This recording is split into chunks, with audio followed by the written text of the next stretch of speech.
RCM The Dream World, transforming lives, transforming India, where dreams come true. Come join with us.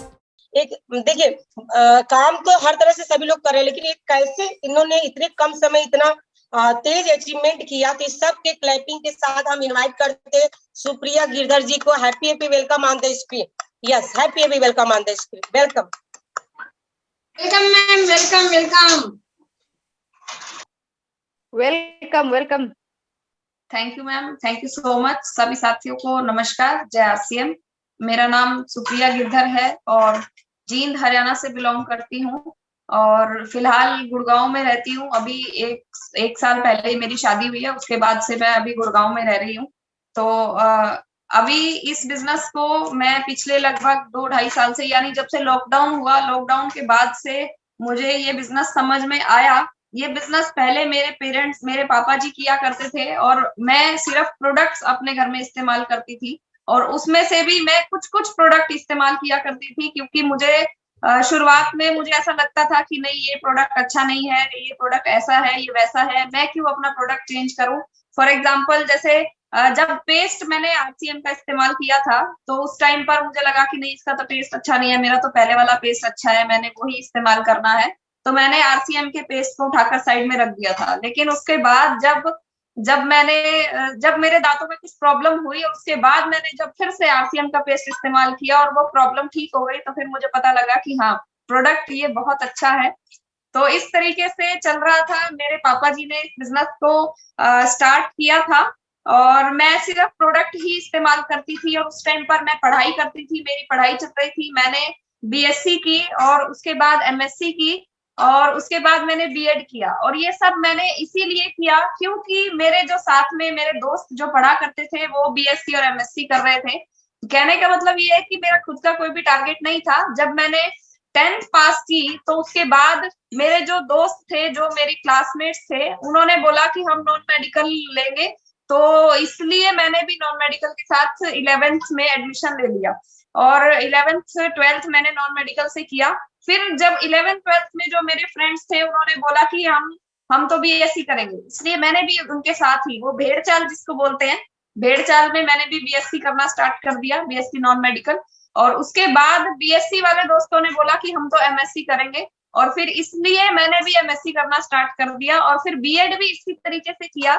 और अब जब बारी I job करने की तो मुझे पता लगा कि एमएससी बीएड करने के बाद तो टीचर बनते हैं और टीचिंग में तो मेरा कोई भी इंटरेस्ट था ही नहीं। ये चीज मुझे पता चली कि मेरा तो टीचिंग में इंटरेस्ट नहीं है, तो मैंने एमएससी बीएड क्यों किया? क्योंकि मेरा कोई टारगेट नहीं था, मुझे ज्यादा कोई नॉलेज नहीं थी, मेरा कोई मेंटर नहीं था, मुझे कोई बताने सिखाने वाला नहीं था, इसलिए मैंने भेड़ चाल में चलकर एमएससी बीएड तो कर ली। और जब बारी आई जॉब करने की तो मैं फंस गई कि अब तो मुझे टीचिंग करनी पड़ेगी, जो कि मुझे बिल्कुल भी पसंद नहीं है। तो फिर मैंने अपने पापा जी को बोला कि पापा मैं जॉब करना चाहती हूँ। तो मेरे पापा ने बोला कि जॉब करना क्यों, कोई जरूरी नहीं है जॉब करना, हाँ अगर गवर्नमेंट जॉब मिल जाए तो कर लेना, प्राइवेट जॉब तो हम नहीं कराएंगे, हम नहीं चाहते कि 5, 7, 10, 15 हजार रुपए के लिए तुम किसी की गुलामी करो, गुलामी करने की कोई जरूरत नहीं है। उस टाइम पर मेरे पापा जी आरसीएम बिजनेस करते थे और उनको इस बिजनेस की पावर जो है वो समझ आ चुकी थी।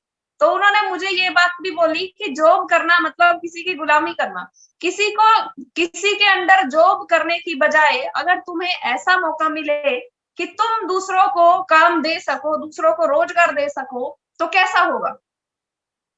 तो मैंने कहा कि हाँ ये तो बहुत बढ़िया होगा। फिर उन्होंने मुझे आरसीएम का प्लान दिखाया, मुझे बताया कि ये काम करना होगा, ऐसे ऐसे प्रोडक्ट्स को प्रमोट करना होगा। तो तब मुझे लगा कि नहीं, मैंने तो एमएससी बीएड की है, मैंने एमएससी बीएड साबुन शैम्पू क्रीम बेचने के लिए थोड़ी ना की है, मैं नहीं करूंगी, मुझे ये बिजनेस नहीं करना है, मैं क्यों किसी से बात करूं। क्योंकि उस टाइम पर मेरा बिहेवियर ऐसा था कि अगर कोई नया व्यक्ति है, अगर वो सामने से मुझे हाय हेलो बोल रहा है तो ही मैं उसकी बात का जवाब दूंगी। अगर वो मुझे हाय हेलो नहीं बोल रहा है तो मैं किसी को भी सामने से जाकर मैं किसी से बात नहीं करती थी। इतना एटीट्यूड, इतनी ईगो बोल सकते हैं कि वो मेरे अंदर थी, मेरा ऐसा बिहेवियर था उस टाइम पर। तो मुझे ये लगता था कि मैं क्यों किसी से बात करूं, मैं क्यों साबुन शैम्पू क्रीम बेचने का काम करूं, मैंने तो एमएससी बीएड की है, मैं कोई दुकानदार थोड़ी ना हूं। तो इसलिए फिर मैं निकल पड़ी अपनी जॉब के लिए। अब जॉब में से मेरी जॉब में था कि मुझे टीचिंग करनी है, लेकिन टीचिंग मेरा इंटरेस्ट नहीं था, इसलिए मैंने दूसरी जगहों पर ट्राई करना स्टार्ट किया। लेकिन जहां पर भी मैं जाती थी इंटरव्यू देने के लिए, वहां पे वो लोग मुझे यही बोलते थे कि आपने तो एमएससी बीएड की है, आपको तो टीचर बनना चाहिए, आप यहाँ क्यों आए हो, आपको तो किसी स्कूल में जाना चाहिए। लेकिन टीचर बनना मुझे बिल्कुल भी पसंद नहीं था, इसलिए मैंने अलग अलग जगहों पर ट्राई किया, लेकिन मेरी क्वालिफिकेशन के हिसाब से मुझे वहां पर जॉब नहीं मिला। और आखिरी ऑप्शन जो मेरे पास बचा वो था टीचर बनने का, जो कि बिल्कुल अपने मन को मार के, और मैं एक स्कूल में गई इंटरव्यू देने के लिए, और वहां पे मेरा सिलेक्शन भी हो गया। और उन्होंने मुझे यही बोला कि आप कल से स्कूल को ज्वाइन कर सकते हो, आप कल से आ जाना। तो मैं अगले दिन गई, और वो मेरा स्कूल का पहला ही दिन था, और वहां पर बच्चों के एग्जाम चल रहे थे। तो अगर एग्जाम चल रहे थे तो क्लास तो लगनी नहीं थी। तो उन्होंने मुझे बोला कि क्लास तो हो नहीं रही है, तो आप ऐसा करो, आप रिसेप्शन पर बैठ जाओ, यानी कि फ्रंट डेस्क पर बैठ जाओ। तो मैंने बोला कि रिसेप्शन पे अगर मैं बैठ जाऊं तो मुझे तो ज्यादा नॉलेज नहीं है स्कूल के बारे में, क्योंकि मैं तो पहले ही दिन आई हूँ, तो क्या मैं रिसेप्शन पे बैठ रहेगा। तो उन्होंने मुझे ये बोला कि हाँ आप बैठ जाओ, आपने कुछ नहीं करना है, अगर कोई भी व्यक्ति आता है तो उसको डायरेक्ट प्रिंसिपल ऑफिस में नहीं जाने देना है, उसको बैठाओ, उससे पूछो, और अंदर से परमिशन देके फिर उसको जाने देना है। तो मैंने बोला ठीक है, ये तो बहुत आसान काम है, तो मैंने ऐसा ही किया। और उसके बाद जब मैं रिसेप्शन पर बैठी और एक व्यक्ति सामने से आया, और जिसकी उम्र लगभग 50 साल के आसपास की थी, एक आदमी, एक जेंट्स आए, और मैंने उनसे पूछा, सेम जो मुझे ड्यूटी दी गई थी मैंने वो की कि हाँ जी सर बताइए आपको किससे मिलना है। तो उस व्यक्ति ने जो बात की, मुझसे बहुत ज्यादा अच्छे तरीके से बात नहीं की, बहुत बुरे तरीके से बात की कि तू नहीं आई है क्या स्कूल में, तुझे पता नहीं है क्या मैं कौन हूँ, इस तरीके से उन्होंने मुझसे बात की। तो मैंने बोला कि नहीं मुझे नहीं पता। तो उन्होंने बोला कि मैं इस स्कूल का मालिक हूँ। तो वो बात जो है उनको बुरी लगी कि वो तो स्कूल का मालिक है, उसको किसी ने क्यों रोक लिया, कैसे कोई उनको रोक सकता है। तो उनका जो बिहेवियर था मुझसे बात करने का वो बिल्कुल भी अच्छा नहीं था। और स्कूल की छुट्टी का टाइम होने वाला था, तो मैं अपने घर पर आ गई, और मुझे ये रियलाइज हुआ कि नहीं मुझे ये जॉब नहीं करनी है। कुछ तो मैं वैसे ही अनमने से मन से स्कूल में गई थी, क्योंकि मेरे पास और कोई ऑप्शन नहीं था। और दूसरा, वहां जाकर ऐसा इंसिडेंट हुआ तो मेरा बिल्कुल ही मन उतर गया कि नहीं मैं तो नहीं जाऊंगी स्कूल में, और मैंने घर आके बोल दिया कि मैं नहीं जाऊंगी कल से स्कूल में, मुझे नहीं जाना है। जब जैसे ही मैंने ये बोला तो मेरे पापा ने कहा कि मैंने तो तुम्हें कहा ही था कि किसी की गुलामी करने की क्या जरूरत है, तुम क्यों जा रही थी। तो फिर मुझे भी फिर वो चीज समझ में आ गई कि हाँ ठीक है मुझे नहीं जाना चाहिए, मैं उस स्कूल में नहीं जाऊंगी। क्योंकि वहां पर मुझे पता लगा कि आप अगर कितनी ही बड़ी से बड़ी जॉब अगर कर लेते हैं तो आपको किसी ना किसी बॉस की गुलामी तो करनी ही करनी पड़ेगी। कोई ना कोई आपका बॉस जरूर होगा, चाहे आप कितनी ही बड़ी जॉब कर रहे हैं, चाहे आपकी उस जॉब से सैलरी 1 लाख 2 लाख 3 लाख 5 लाख भी है, तो भी आपको किसी ना किसी बॉस का गुलाम तो बनना ही पड़ेगा, और जो कि मुझे बिल्कुल भी पसंद नहीं था। इसलिए वो मेरा जॉब का पहला और आखिरी दिन था और मैंने उसको वहीं पर छोड़ दिया। उसके बाद इस दौरान जब मैंने घर पे आकर बताया तो इस दौरान मेरे पापा जी ने थोड़ा सा, उनको भी पता था कि इस बिजनेस में थर्ड पार्टी काम करती है, कि मैं तो इसको बहुत टाइम से समझा ही रहा हूँ, इसको समझ में नहीं आ रहा है, तो हम किसी थर्ड पार्टी का सहारा लेते हैं। इस दौरान उन्होंने, अभी ये बात बिल्कुल नई नई थी स्कूल वाली, तो उन्होंने हमारे जो अपलाइन है उनको घर पे बुला लिया, उनको घर पे इनवाइट किया। तो उन्होंने मुझे प्लान दिखाया और उन्होंने मुझे कुछ 1-2 बुक्स के बारे में बताया, जैसे कि 21वीं सदी का व्यवसाय। और उन्होंने मुझे बोला कि आप पढ़े लिखे हैं, आप यूट्यूब पर सर्च करना कि नेटवर्क मार्केटिंग क्या है, what is network marketing and what is the future of network marketing. आप इसको थोड़ा सा सर्च करना, थोड़ा स्टडी करना। और वो बुक वो मुझे देकर गए और बोले कि ये बुक थोड़ा सा पढ़ लेना आप। तो मैंने वो बुक पढ़ी तो मेरी आंखें खुल गई, मुझे पता लगा कि जिस काम को हम ये सोचते हैं कि ये तो हल्दी नमक मिर्ची साबुन शैम्पू क्रीम बेचने का काम है, वो उस काम से आज अमेरिका के अंदर सैकड़ों हजारों लोग करोड़पति हैं, सिर्फ इस काम की वजह से, इस बिजनेस की वजह से। ये बिजनेस, ये इंडस्ट्री इतनी बड़ी है, ये आंखें मेरी खुली वो बुक पढ़ने के बाद और वो वीडियोस देखने के बाद। अब मुझे ये तो समझ में आ गया कि अगर हमें अपने सपनों को पूरा करना है तो हमें इस बिजनेस को करना पड़ेगा। लेकिन फिर भी मेरी जो ईगो है वो बीच में आ रही थी, कि मैं क्यों साबुन शैम्पू बेचने का काम करूं, मुझे शर्म आती थी ये काम करने में एक्चुअली। तो उसके बाद थोड़ा सा टाइम बीता और उसके बाद लॉकडाउन हो गया, और उस लॉकडाउन में हमें पता है कि सब कुछ बंद हो गया था, हम सब अपने अपने घरों में थे। अभी जो आप देख रहे हैं ये जूम मीटिंग लॉकडाउन के बाद से ही स्टार्ट हुई थी। तो लॉकडाउन के बाद घर में कुछ काम होता नहीं था, तो टाइम पास के लिए कि चलो ठीक है देखते हैं ऐसा क्या होता है इसमें, मेरे पापा ने मुझे किसी जूम मीटिंग का लिंक दिया और बोला कि चलो ये मीटिंग अटेंड करना। और मेरे पास तो टाइम बहुत ज्यादा था, मेरे पास कुछ काम भी नहीं था, तो टाइम पास करने के लिए कि चलो टाइम पास हो जाएगा, बोर नहीं होंगे, इसके लिए मैंने उस जूम मीटिंग को क्लिक किया, जूम मीटिंग को अटेंड किया, सुना। तो वहां से जो है वो एक जूम मीटिंग जो है वो मेरे लिए टर्निंग पॉइंट साबित हुई। और वो ऐसे कि वहां पर जो लेडी बोल रही थी, उन्होंने ये बोला कि हम जब एक बेटी होती है, यानी कि जब तक शादी नहीं होती है तब तक हम अपने पिता के नाम से जाने जाती है, जैसे कि फला व्यक्ति की बेटी है। और जब हमारी शादी हो जाती है तो हम उस परिवार के नाम से या अपने पति के नाम से जाने जाती हैं कि फला व्यक्ति की पत्नी है ये, या फिर फला खानदान की बहू है ये। हमारी अपनी पहचान कहाँ है? क्या हमारी अपनी कोई पहचान है? ये चीज मुझे वहां से समझ में आई कि अगर हमें अपनी पहचान, उन्होंने आगे ये भी हमें बताया कि हमारी अपनी कोई पहचान नहीं है, अपनी पहचान बनाने के लिए क्या करना चाहिए, अपनी पहचान कैसे बन सकती है। अपनी पहचान हम इस बिजनेस के माध्यम से बना सकते हैं। इस बिजनेस में अगर हमें 500 रुपए का भी चेक आया है उसको भी सेलिब्रेट किया जाता है। हम अपने घर में पूरा दिन खाना बनाती हैं, अपने बच्चों का ध्यान रखती हैं, पति का ध्यान रखती हैं, घर की सफाई करती हैं, पूरा 10-10, 4-4, 5-5, 6-6 लोगों के लिए खाना भी बनाती हैं, लेकिन कभी भी हमें शाबाशी नहीं दी जाती है। यहाँ पे अगर हमने छोटा सा गामा ओरिजिनल भी सेल कर दिया तो भी हमें यहाँ पे शाबाशी दी जाती है। यहाँ अगर हमें 150 रुपए का चेक भी आया है तो भी हमें यहाँ पे रिकॉग्नाइज किया जाता है, वहां इसको सम्मानित किया जाता है हमें। मुझे पता लगा कि अपना मान सम्मान अगर हमें चाहिए, specially being a lady, being a women, अगर हमें अपना मान सम्मान चाहिए तो हमें इस बिजनेस से मिल सकता है। अगर हमें अपनी पहचान बनानी है तो वो हमें इस बिजनेस से मिल सकती है। मुझे सिर्फ इतना ही यहाँ से पता चला और वो मेरा एक सपना बन गया कि अगर मुझे अपनी पहचान बनानी है, मुझे भी अपनी पहचान बनानी है, ये मेरा सपना बना। और उसके बाद फिर मैंने इसी के लिए थोड़ा थोड़ा काम करना शुरू किया। तो वो कहते हैं ना कि एक कारण अगर हमें पता लग जाता है तो उसके बाद हम उस काम को बिना किसी थकावट के करना शुरू कर देते हैं, सारी चीजें भूल कर। तो मुझे वो कारण पता लग गया था कि पहचान, अपनी पहचान बनाना एक मेरा कारण था इस बिजनेस को करने का। हो सकता है आप में से भी बहुत से लोगों का ये कारण हो, अपनी पहचान बनाना। तो उसके बाद मैंने इस बिजनेस को करना शुरू किया और जो ईगो थी, जो शर्म आती थी इस बिजनेस को करने में, वो मैंने सब साइड कर दिया, उतार के फेंक दिया। और उसके बाद वो दिन था और आज का दिन है।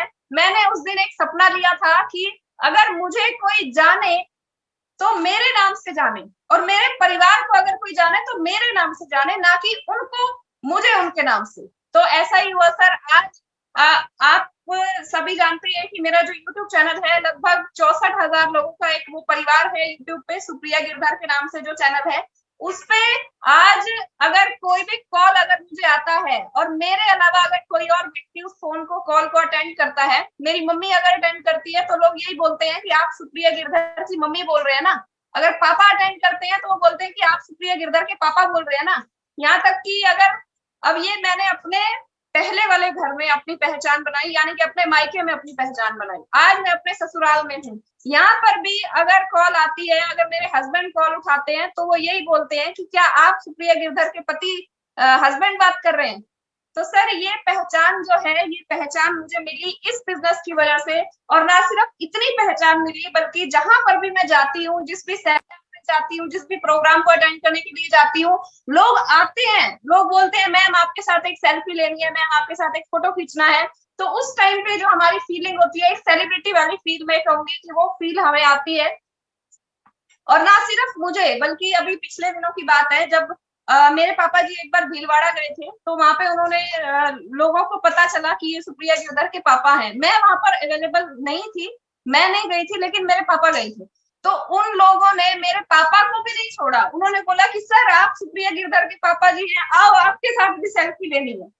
वो मेरे पापा जी के साथ भी फोटो ले रहे थे। मेरा भाई अभी हाल फिलहाल उदयपुर का ट्रिप करके आया, वहां पे उनको पता चला तो उन्होंने मेरे भाई के साथ भी सेल्फी लेना शुरू कर दिया।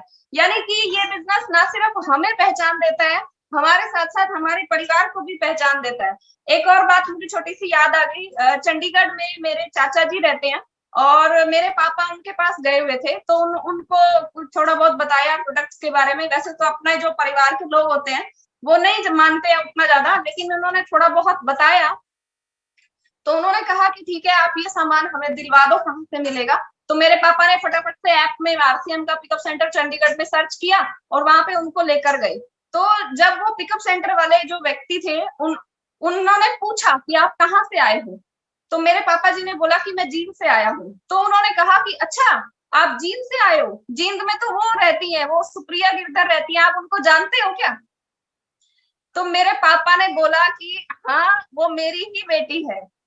तो सर आप यकीन नहीं मानेंगे, उन्होंने इस तरह तलियों पे खिलाया मेरे पापा जी को। उन्होंने बोला कि अरे अरे सर आप बैठिए, आपके साथ तो एक फोटो बनता है, आपको आपने तो आपकी बेटी ने तो पूरे इंडिया में नाम कमाया है, हम तो उनकी बहुत सारी वीडियोस देखते हैं, हमें तो बहुत अच्छा लगता है। बहुत से लोग मुझे कॉल कर करके बोलते हैं मैम आपकी वीडियो को देख के मैंने हजारों लोगों को ज्वाइन करवा दिया, आपकी वीडियो को देख के मैंने इतने गामा ओरिजिनल सेल कर दिए। तो सर ये इस तरीके से इतना जो मान सम्मान प्यार जो हमें मिल रहा है, मेरी ताकत नहीं है, वो इस बिजनेस की ताकत है। इस बिजनेस की वजह से ही हमें ये मान सम्मान और ये प्यार मिल रहा है। कितनी बार तो ऐसा ही हुआ सर, मैं कई सेमिनार में गई, वहां पे जो मेन गेस्ट होते हैं उनके साथ सेल्फी लेने की बजाय लोग मुझे आके बोलते हैं कि आपके साथ सेल्फी लेनी है। तो इतना मान सम्मान जो है सर वो हमें इसी बिजनेस की वजह से मिल सकता है। और वो जो सपना मैंने उस दिन देखा था, आज मुझे लगता है कि वो सपना पूरा हो चुका है और वो इसी बिजनेस की वजह से हुआ है। आप भी इस बिजनेस में कोई सपना लेके काम कीजिए। एक सपना और मैं आपको बताती हूँ जो इस बिजनेस ने पूरा किया है। ये बिजनेस जो है एक कल्प वृक्ष की तरह है। जिस तरह एक कल्प वृक्ष होता है ना, उसके नीचे खड़े होके अगर हम कुछ भी बोलते हैं, कुछ भी, तो वो तुरंत पूरा हो जाता है। इसी तरीके से ये बिजनेस जो है ये कल्प वृक्ष की तरह है। यहाँ हम कुछ भी बोलते हैं तो हमारा हर सपना पूरा हो जाता है। जैसे कि मेरे पापा जी ने एक सपना लिया, जब रिलायंस आया था नया नया, रिलायंस के जो मोबाइल आए थे, तो उस टाइम पर मेरे पापा जी ने सपना लिया कि मेरा भी बिजनेस पूरे देश में होना चाहिए। तो उन्होंने पता किया कि किसी प्रोडक्ट की चलो हम कोई एजेंसी ले लेते हैं कि चलो देश में नहीं तो कम से कम अपने डिस्ट्रिक्ट में तो होना चाहिए, ऐसा उनका एक सपना था। तो जब उन्होंने पता किया किसी प्रोडक्ट की डिस्ट्रीब्यूटरशिप लेने के लिए, तो उनको पता चला कि लाखों रुपए लगेंगे और बहुत सारा पैसा लगता है, लेकिन उनके पास उतना ज्यादा पैसा नहीं था। तो उनका सपना जो है वो दब कर मरकर रह गया था। लेकिन जब उन्होंने इस बिजनेस को ज्वाइन किया तो यहाँ पे उनको पता चला कि इस बिजनेस में हमें 700 प्रोडक्ट्स की डिस्ट्रीब्यूटरशिप मिल रही है, वो भी बिल्कुल फ्री में। ये इस बिजनेस की पावर है और इस बिजनेस को हम पूरे देश में कर सकते हैं। तो जैसे ही जब लॉकडाउन हुआ था तो मैंने इस बिजनेस में अपना एक्टिविटी दिखाना स्टार्ट किया। यूट्यूब के जरिए, यूट्यूब के माध्यम से मैंने प्रोस्पेक्टिंग करना स्टार्ट किया और वहां से फिर लोगों ने मुझे कॉल करना स्टार्ट किया कि हम भी आपके साथ ज्वाइन करना चाहते हैं, हम भी आपके साथ ज्वाइन करना चाहते हैं। और धीरे धीरे करके हमने एक एक लेवल करके आरसीएम में लेवल्स हासिल किए। पहले हमने ईगल किया, उसके बाद हमने धीरे धीरे करके सारे लेवल हासिल किए, लीडरशिप किया, रॉयल्टी किया, टेक्निकल किया। और मैंने अपने पापा जी को बहुत बहुत मेहनत करते हुए देखा और उनका जो सपना था वो सपना भी इस बिजनेस के माध्यम से पूरा हुआ। और अक्सर बीसी सर ये बोलते हैं कि ये बिजनेस जो है ये दुआओं का बिजनेस है। हमें इस बिजनेस में दुआएं कमाने का भी मौका मिलता है। पैसा कमाने के तो बहुत सारे साधन होते हैं, लेकिन दुआएं कमाने का जो है वो एक ही इकलौता बिजनेस है। ये चीज मैंने सुनी थी, लेकिन ये चीज मुझे रियलाइज तब हुई जब एक बार की बात है कि मैं एक गांव में गई।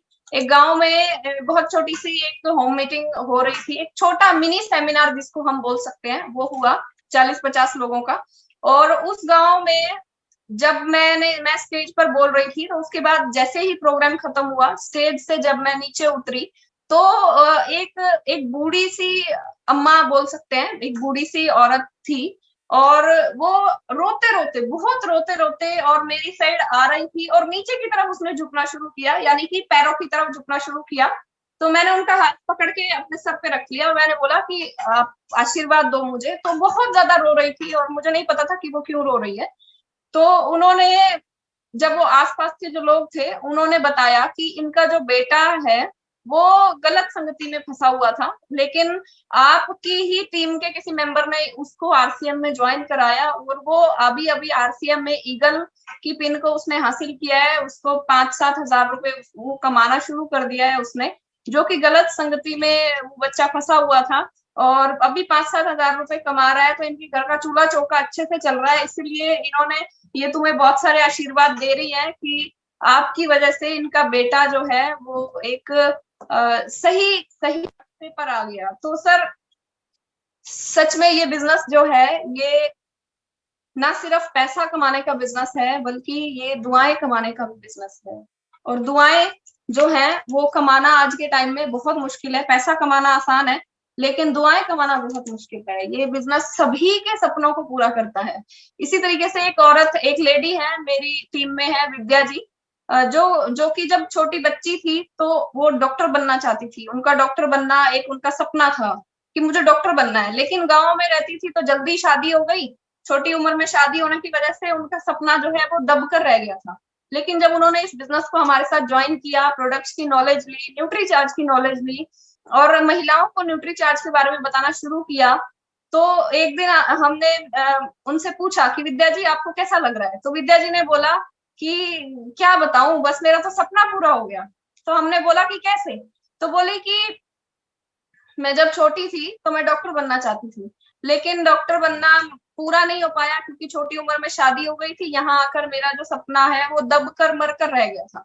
लेकिन जब मैं औरतों को, लेडीज को न्यूट्री चार्ज बताने जाती हूँ और उनको इतना ज्यादा फायदा हुआ मेरे प्रोडक्ट से, 1-2 लेडीज को बताया, उन्होंने औरों को बताना शुरू किया। अब जब भी मैं न्यूट्री चार्ज बताने के लिए उनको जाती हूँ तो वो दूर से देखते ही मुझे बोल देते हैं कि वो आ गई डॉक्टर ने।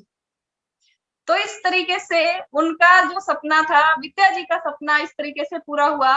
और इसके अलावा विद्या जी ने हमें बताया कि उनके जो हस्बैंड हैं वो किसी गलत संगति में फंसे हुए थे। वो अगर 15-20 दिन के बाद वो घर आया करते थे, आते भी थे तो 2-4-5 गुंडे या लोग, उस तरीके के लोग उनके साथ आया करते थे। बंदूकें उनके साथ पास में हुआ करती थी और आते ही वो छत पर बैठा करते थे, नीचे नहीं बैठते थे।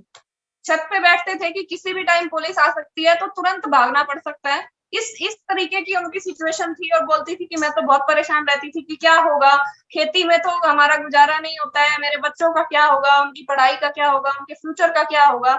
लेकिन जब उन्होंने इस बिजनेस को ज्वाइन किया उसके बाद से उनके हस्बैंड ने भी इस बिजनेस में उनको सपोर्ट करना स्टार्ट किया।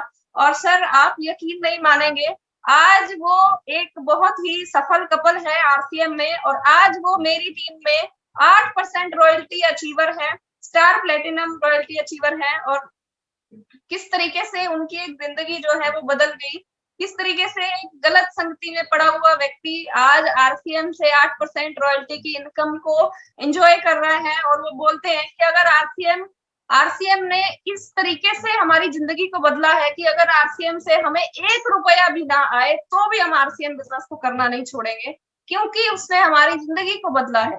तो ये बिजनेस इसी तरीके से जिंदगियां बदलने का काम करता है। तो मैंने धीरे धीरे करके फिर हमने इसी तरीके से अचीवमेंट्स की, 8% रॉयल्टी हासिल की, टेक्निकल को हासिल किया। उसके पीछे भी एक बहुत बड़ी स्टोरी है किस तरीके से हमने टेक्निकल किया। जैसे कि मैंने आपको बताया कि जब पूरा लॉकडाउन था तब मुझे इस बिजनेस में काम करने की मेरे दिमाग में बात आई लॉकडाउन के बाद।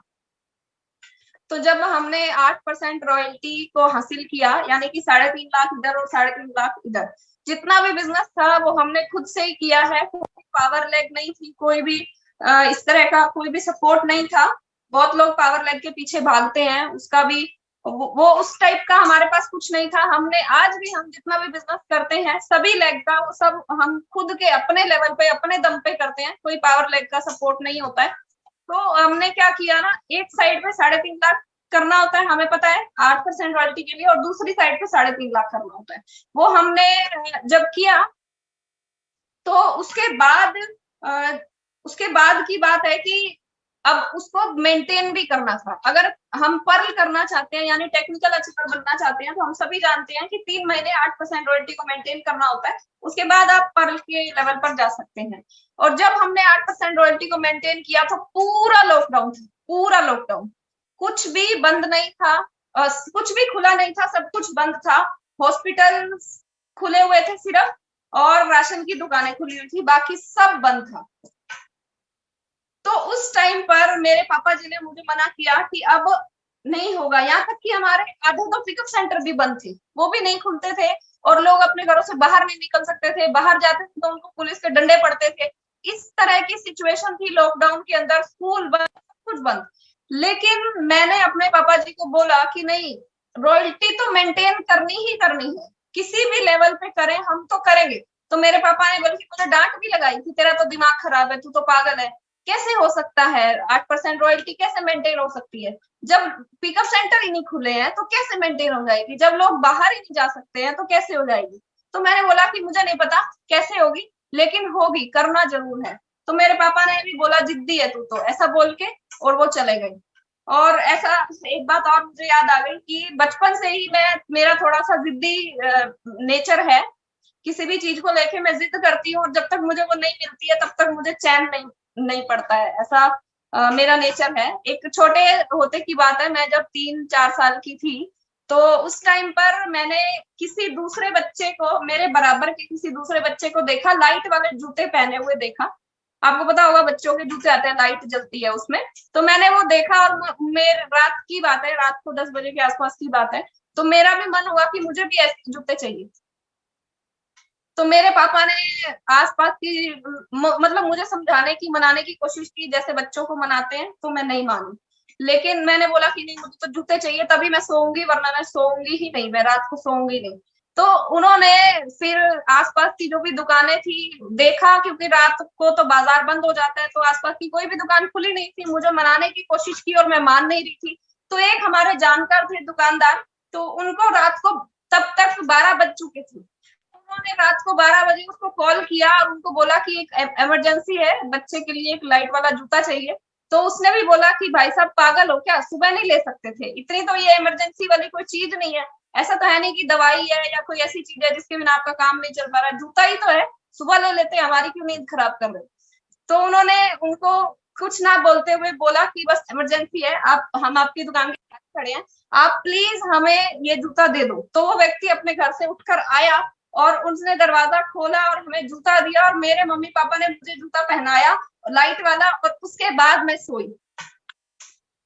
तो शुरू से ही मेरा जो बिहेवियर था वो थोड़ा जिद्दी टाइप का था, तो वही चीज शुरू से ही चलती आ रही थी। तो अभी जब बात आई 8% रॉयल्टी की, तो उस टाइम पे भी उन्होंने मुझे यही बोला कि तू तो जिद्दी है शुरू से ही।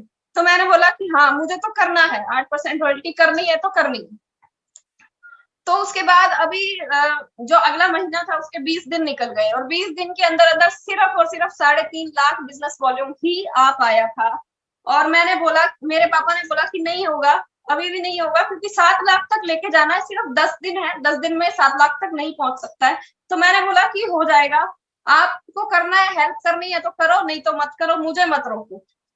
उसके बाद फिर अभी बचे थे सिर्फ 10 दिन, और मेरे जो डेडिकेशन था उसको देखकर फिर मेरे पापा ने भी मुझे सपोर्ट करना शुरू कर दिया। फिर हम पूरे परिवार ने मुझे सपोर्ट करना शुरू कर दिया। उनकी भी स्टोरी पता नहीं समझ नहीं आती है, कभी तो वो सपोर्ट करना शुरू कर देते, कभी वो पीछे हट जाते थे, बोलते थे नहीं नहीं नहीं होगा, नहीं होगा। लेकिन मैं उनसे ही बोलती थी कि होगा, जरूर होगा।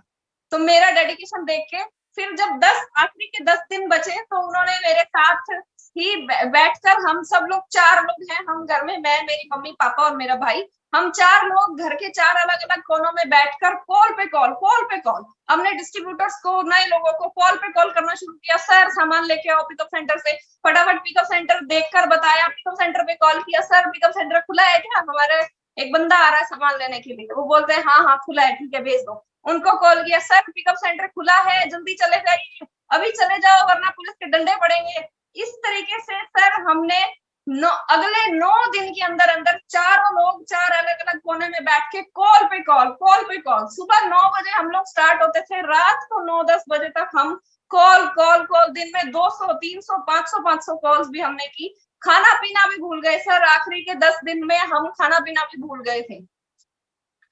तो जब 9 दिन हुए तो हमारा 3 लाख बिजनेस जो है वो आ गया, यानी 3.5 पहले 20 दिन में आ गया था, 3 लाख जो है वो आखिरी के 9 दिन में आ गया।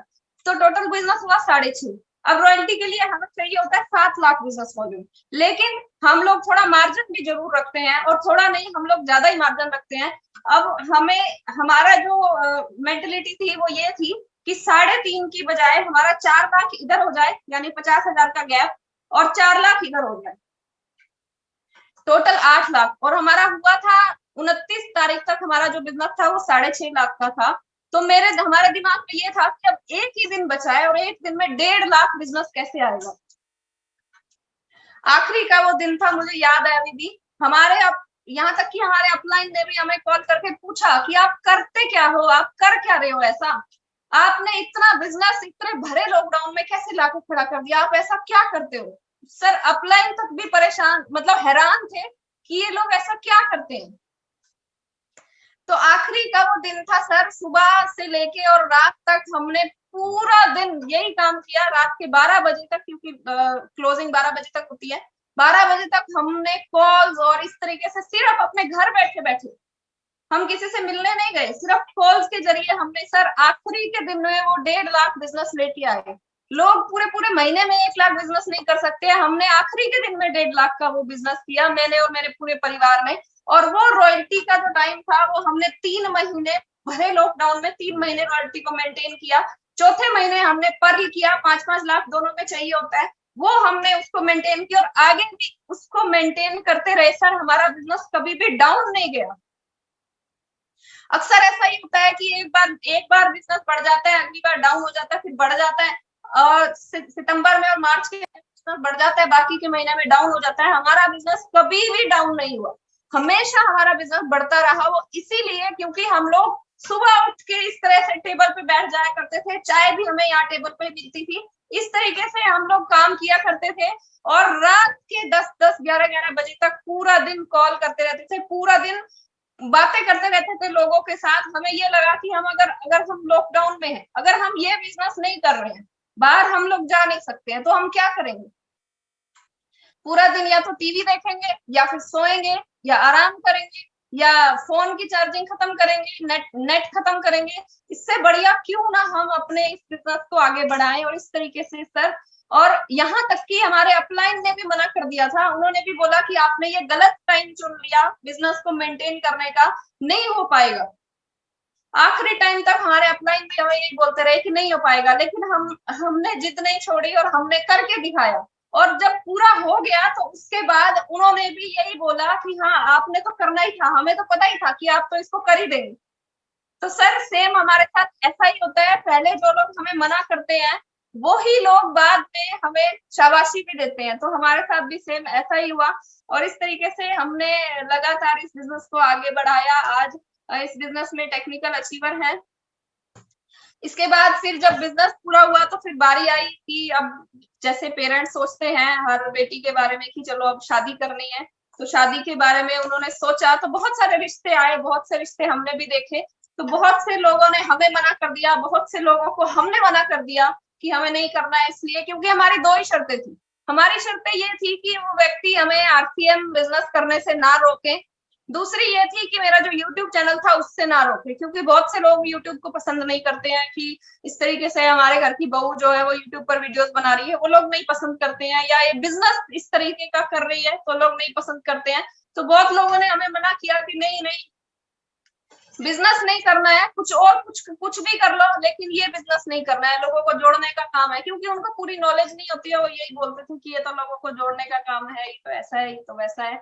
तो एक बार की बात है, एक बार एक बहुत ही बड़े, बहुत ही मतलब करोड़पति घर से एक रिश्ता आया। तो जैसे ही दोनों परिवारों ने बैठकर बात की, तो वहां से उन्होंने ये बोला कि नहीं, ये बिजनेस करने की कोई जरूरत नहीं है, कि हमारे पास बहुत पैसा है, आपकी बेटी को काम करने की कोई जरूरत नहीं है, अगर फिर भी करना है तो ठीक है, घर पे बैठकर ट्यूशन पढ़ा लेगी, बाहर कहीं जाने की कोई जरूरत नहीं है, इस तरह की उनकी मेंटालिटी थी। तो हमने उनको मना कर दिया, उन्होंने बार बार कॉल भी किया, लेकिन हमने मना कर दिया कि नहीं, हमें नहीं करना है, यहाँ पे हमें रिश्ता नहीं करना है। और इस तरीके से सर बहुत सारे रिश्ते जब ऐसे टूटते जा रहे थे, तो माँ बाप को होता है ना थोड़ा सा कि क्यों रिश्ता नहीं हो रहा, उम्र होती जा रही है।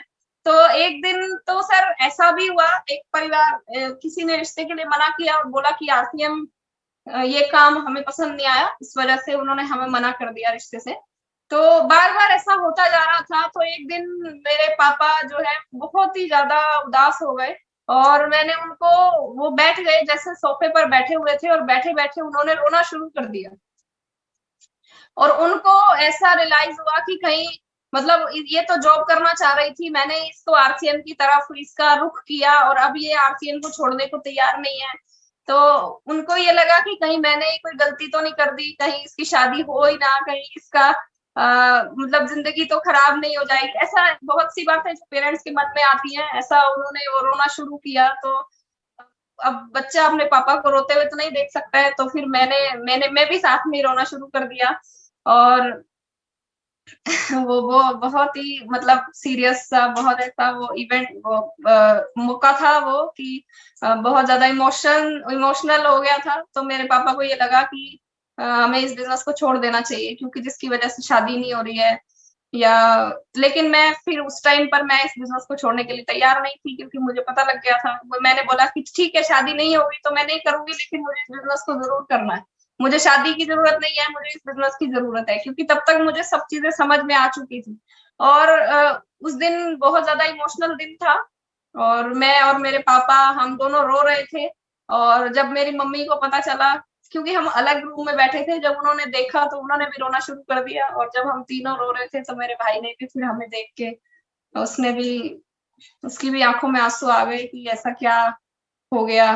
क्योंकि हम अपने परिवार के साथ बहुत जुड़े हुए होते हैं ना, तो एक दूसरे को रोते हुए नहीं देख सकते हैं। बहुत इस तरह का ऐसा भी हुआ कि मुझे मुझे भी यही लगने लग गया था कि ठीक है, शादी नहीं होगी तो कोई बात नहीं है, मुझे शादी करनी भी नहीं है। लेकिन अंदर ही अंदर मुझे भी ये फील होता था कि अब मेरी शादी नहीं होगी, क्योंकि लोग इस बिजनेस को पसंद नहीं करते हैं। लेकिन धीरे धीरे करके वो कहते हैं ना कि जब जो काम होना होता है तो फिर हमें पता भी नहीं चलता है। और जैसे एक ये रिश्ता आया तो उन्हें भी इस काम से कोई प्रॉब्लम नहीं थी, हमें भी सब कुछ ठीक लगा। हमने भी बोला कि आरसीएम और यूट्यूब से आपको कोई दिक्कत तो नहीं है, उनको कोई दिक्कत नहीं थी, बाकी चीजों से हमें कोई दिक्कत नहीं थी। तो और देखिए, अब आज शादी को भी 1 साल और 2 महीने हो चुके हैं, और अभी तक भी मैं आप सभी के सामने ही हूँ। तो जितने भी पेरेंट्स आज इस मीटिंग में हैं, इस बात को सुन रहे हैं, तो आप भी अपने बच्चों को इस बिजनेस में जरूर लेकर आइए। ये बिजनेस जो है वो आपको ना सिर्फ आपके सपनों को पूरा करेगा, बल्कि आपके बच्चों के सपनों को भी पूरा करेगा। आज हम देख रहे हैं कि जॉब्स नहीं है इस बिजनेस में, जॉब नहीं है तो क्या करेंगे। ये बिजनेस ही एक ऐसा बिजनेस है जो बाहें फैलाकर हम सबके सामने खड़ा है कि तू पढ़ा लिखा है तो भी ठीक है, नहीं पढ़ा लिखा है तो भी आजा, मेरी शरण में आजा। ये बिजनेस ऐसे ही बोलता है कि मैं बाहें फैलाए खड़ा हूं, तू अगर पढ़ा लिखा है या नहीं है, मैं तुझे सपोर्ट करूंगा। तू अगर औरत है, आदमी है, बच्चा है, मैं तुझे सपोर्ट करूंगा। तू अगर बुजुर्ग है, ये बिजनेस जो है ये हमें हर एक सिचुएशन में, ये बिजनेस हमें सपोर्ट करने के लिए हमेशा तैयार है, बशर्ते हम अपना 100% इस बिजनेस में दे सकें। और आज अभी मैं कुछ 2-4 फोटोज मैं दिखाना चाहूंगी, जिससे आपको थोड़ी और ज्यादा क्लैरिटी हो जाएगी कि किस तरीके से हमने इस बिजनेस में क्या क्या अचीवमेंट्स की, कैसे हमने इस बिजनेस को। सिर्फ 1 मिनट का मुझे टाइम देंगे,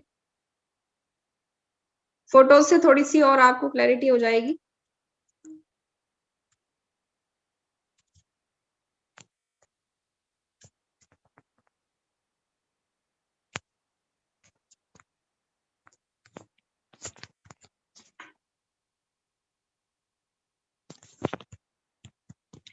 देखिए सर, ये मेरे पापा जी हैं, और आरसीएम की तरफ से इन्होंने बहुत सारे टूर किए। ये आगरा, ताजमहल, जो साथ में टीम है उनके साथ जाने का उनको मौका मिला। तो ये बिजनेस जो है हमें पैसा भी देता है, मान सम्मान भी देता है, घूमने फिरने का मौका भी देता है, हमारे सारे सपनों को भी पूरा करता है। आगरा का ये जो प्रोग्राम था, इसके अलावा ये जब हमने ईगल की पिन को अचीव किया तो इस तरीके से हमें सैकड़ों लोगों के सामने सम्मानित किया गया। ये मैं और मेरा पूरा परिवार है। पहले मैं इस तरीके से जाया करती थी, जब सेमिनार में जाती थी तो मैं कुछ इस टाइप की दिखती थी। इस तरीके से मैं एक आम सी साधारण सी लड़की की तरह जाकर सेमिनार में बैठ जाया करती थी। और ये जब हमने ईगल को अचीव किया था, उसकी ट्रॉफी जो हमें सम्मानित किया गया, ये एक बड़ा प्रोग्राम था जो मैंने तालकटोरा दिल्ली तालकटोरा स्टेडियम में अटेंड किया था। ये मेरा पहला बड़ा प्रोग्राम था जब मैंने इसको अटेंड किया था। ये मेरे पापा जी हैं और साथ में मेरी बुआ है। तो जब भी कुछ बहन भाई वाला त्योहार होता है या जब भी कोई गिफ्ट देना होता है तो हम किसी को भी आरसीएम के प्रोडक्ट्स के अलावा कोई और गिफ्ट नहीं देते हैं। तो मेरे पापा ने भाई दूज पे अपनी बहन के घर में दूसरी मिठाइयां ले जाने की बजाय ये सोन पापड़ी, आरसीएम की जो सोन पापड़ी है वो उनको दिया। हम लोग ये उनके घर लेकर गए थे। इस तरीके से सेमिनार में मैं बैठा करती थी, अटेंड किया करती थी, बहुत नॉलेज लिया करती थी। आप देखिए मेरे पास एक डायरी पेन भी है। हमेशा मैं डायरी और पेन साथ में लेकर जाया करती थी।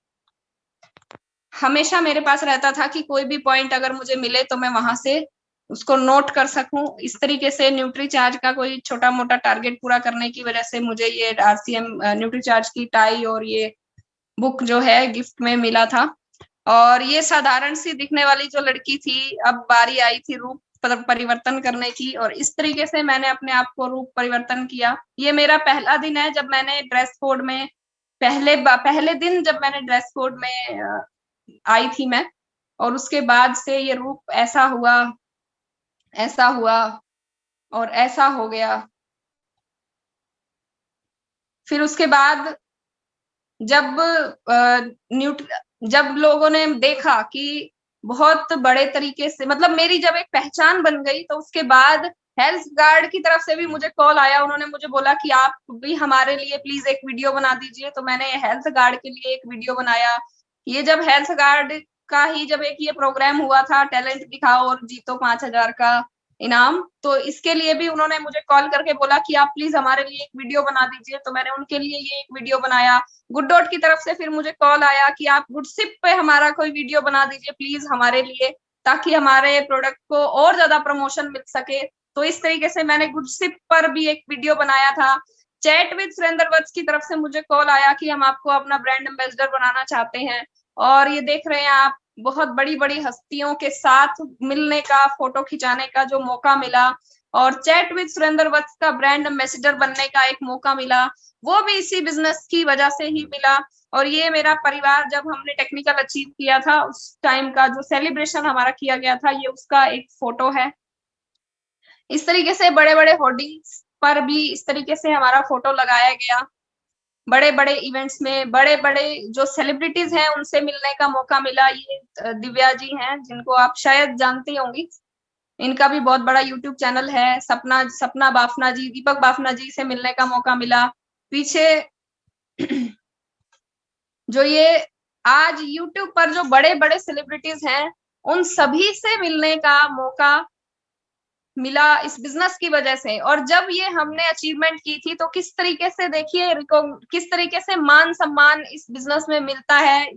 पूरा चेहरा, सिर्फ चेहरा ही दिखाई दे रहा है और कुछ भी दिखाई नहीं दे रहा है। पूरे शरीर को फूल मालाओं के साथ ऐसे भर दिया गया था कि चेहरा भी दिखाई नहीं दे रहा था। ये 2-3 माला ऊपर से कम की, उसके बाद चेहरा दिखना शुरू हुआ था।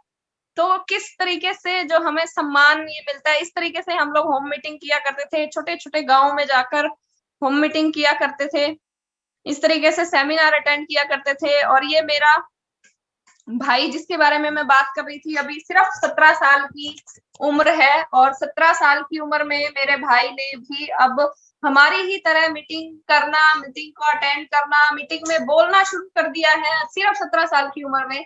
तो ये नेक्स्ट जनरेशन का भी जो बिजनेस है, वो इस बिजनेस में हमें ना सिर्फ हमें फायदा होगा, बल्कि हमारे पूरे परिवार को इस बिजनेस से फायदा होने वाला है। तो चाहे आपको पैसा चाहिए तो वो आपको ये बिजनेस देगा, टाइम फ्रीडम चाहिए तो वो आपको ये बिजनेस देगा, मान सम्मान चाहिए तो वो आपको ये बिजनेस देगा, जीवन जीने का तरीका सलीका हमें इस बिजनेस से सीखने को मिलता है। तो मेरी कहानी इतनी थी। इस तरीके से आरसीएम ने मेरी जिंदगी को बदला। अब हम 1 मिनट के लिए ये सोच कर देखें कि अगर ये सब मेरी जिंदगी में ना होता, अगर आरसीएम मेरी जिंदगी में ना होता तो मेरी जिंदगी कैसी होती। तो मैं भी कहीं 20-30, 50 हजार रुपए की नौकरी कर रही होती, एक लिमिटेड सा मेरा दायरा होता, 4, 6, 10 लोग जो वहां रहते हैं, सिर्फ वही लोग मुझे जानते होते, आप सबके सामने मैं ना बैठी होती, मेरी एक अलग पहचान ना होती, मेरी जिंदगी ऐसी ना होती जैसी आज है। तो ये सिर्फ और सिर्फ आरसीएम बिजनेस की वजह से है। आप भी ऐसी जिंदगी पा सकते हैं, हासिल कर सकते हैं इस बिजनेस के माध्यम से। सिर्फ मैं इतना ही कहना चाहूंगी कि इस बिजनेस में आप लगे रहिए, पीछे मुड़ के मत देखना, जिद्दी बन जाओ। अगर जिद्दी बन जाओगे तो आपको ये बिजनेस जो है वो सब कुछ देगा जो आप पाना चाहते हैं, सारे आपके सपने पूरे करेगा। एक छोटी सी कहानी के साथ मैं अपनी आज की स्टोरी को एंड करना चाहूंगी। एक बार की बात है, बहुत सारे मेंढक होते हैं और मेंढकों की एक रेस चल रही होती है, और उस रेस ये होती है कि एक जो पहाड़ है, जो मेंढक पहाड़ की सबसे ऊंची चोटी पर सबसे पहले पहुंच जाएगा वो ही विजेता माना जाएगा। तो सभी मेंढकों के बीच में होड़ शुरू हो गई। एक मेंढक ऊपर जा रहा है, कोई मेंढक इतना ऊपर जाते ही नीचे गिर जाता था, कोई इतना ऊपर जाते ही गिर जाता था, कोई थोड़ा और ऊपर जाके फिर नीचे गिर जाता था। एक ही मेंढक ऐसा था जो ऊपर पहाड़ की चोटी तक पहुंचा, और जब वो नीचे आया, जब उसको ट्रॉफी दी गई, उसको मान सम्मान दिया गया, जब उसको बोलने का मौका दिया गया स्टेज से, तो उस मेंढक से पूछा गया कि आपने ऐसा कैसे कर दिया। तो पता लगा कि वो मेंढक जो है वो बहरा था, यानी कि लोग जो है नीचे जो लोग खड़े थे, कोई मेंढक अगर ऊपर चढ़ने लगता था तो उसको बोल देते थे अरे अरे अरे गिर जाएगा, और वो गिर जाता था।